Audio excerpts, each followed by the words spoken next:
It's time for another segment of Best or Worst Horror Books, where every other week I put your suggestions of either the best or worst thriller or horror books you've ever read, with no opinions whatsoever, just the name of the book and the author, into this bowl. I choose out two, I read them, and I let you know if I think they're the best or the worst. Let's choose the first book.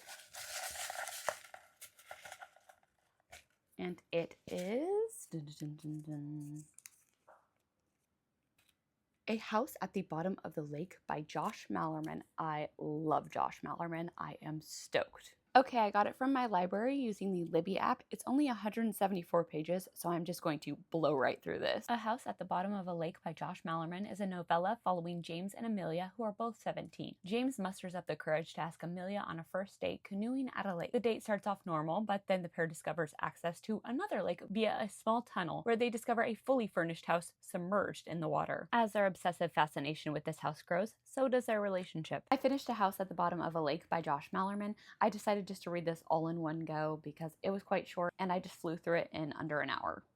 Overall, I really enjoyed this. It's in part a budding romance and in part a mystery with a supernatural vibe to it. I will say I got the ick a couple of times because there's a few little explicit scenes and we're following teenagers, and I just really don't want to read about teenagers and those type of situations at all. But honestly, beyond that, this was a good time. Definitely has some ambiguity to it, so if you're somebody who feels like they need answers, this probably isn't for you, but I did enjoy it and I do love ambiguity in my horror. I'm gonna guess that this is somebody's favorite horror book, so if you chose this, let me know in the comment. It's definitely not the best or the worst horror I've read. I'd probably rate it around 3.5 stars. Time to choose the second book. And it is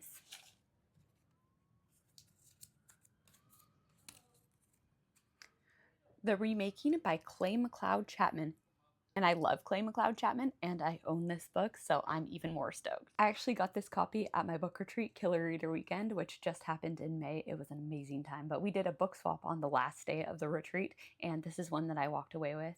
So excited to read it. The Remaking by Clay McLeod Chapman explores the life cycle of a local legend in a small Virginia town. In the 1930s, a mother and daughter suspected of witchcraft are burnt at the stake, and locals believe the pair never actually left. In the 1970s, a local has become a filmmaker and casts young Amber Pendleton as the witch daughter for a horror film depicting the tale. Halfway through the Remaking, and I'm loving this. I just love the way that Clay McLeod Chapman writes, the way he tells stories. I'm really connecting to the main character, Amber, and I'm so curious to see where this is going to go.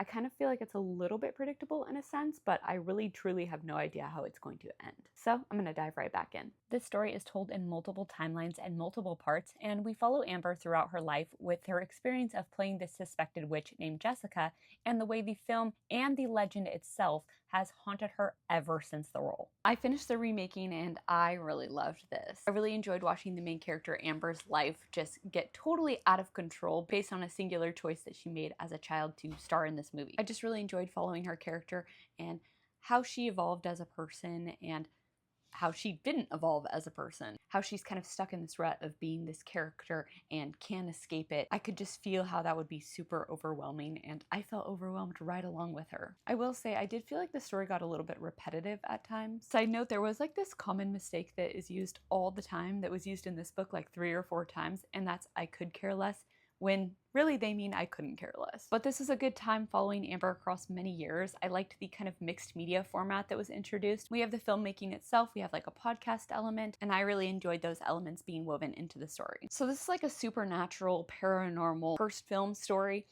And I have to say, I really wish the spooky type of elements were focused on more. In this story, we're more focused on Amber and how she's affected throughout the story, and not really digging deep into what actually happened. Not to say that there aren't some spooky moments riddled throughout. I just wish there had been more focus on those spooky moments. This definitely felt like a love letter to horror, and I really appreciated that about it. I will say though, I kind of felt like it was trying to do too many things at once. And I do think it did many of those things well, but maybe if it had just been reduced down a little bit, it could have been a little more hard-hitting. I'm trying to decide my rating between 4.25 stars and 4.5 stars. I'll have to let you know my final rating tomorrow when I do my weekly wrap-up, but I think this is going to be kind of a polarizing read. I could go either way on guessing if this is somebody's favorite or least favorite horror book. I kind of am guessing that it's their least favorite, but if you suggested this, please let me know in the comments. This isn't the best horror book I've read, but it also absolutely is not the worst. Thank you so much for watching. I'm so glad I enjoyed both of the books that I read. I'd love to keep this series going for such a long time. I have a ton of thriller options in the bowl, so I definitely need more horror picks, but I'm okay with either. So drop me your recommendation of either the best or worst thriller or horror book you've ever read. No opinions whatsoever, just the name of the book and the author, and I'll see you guys next time.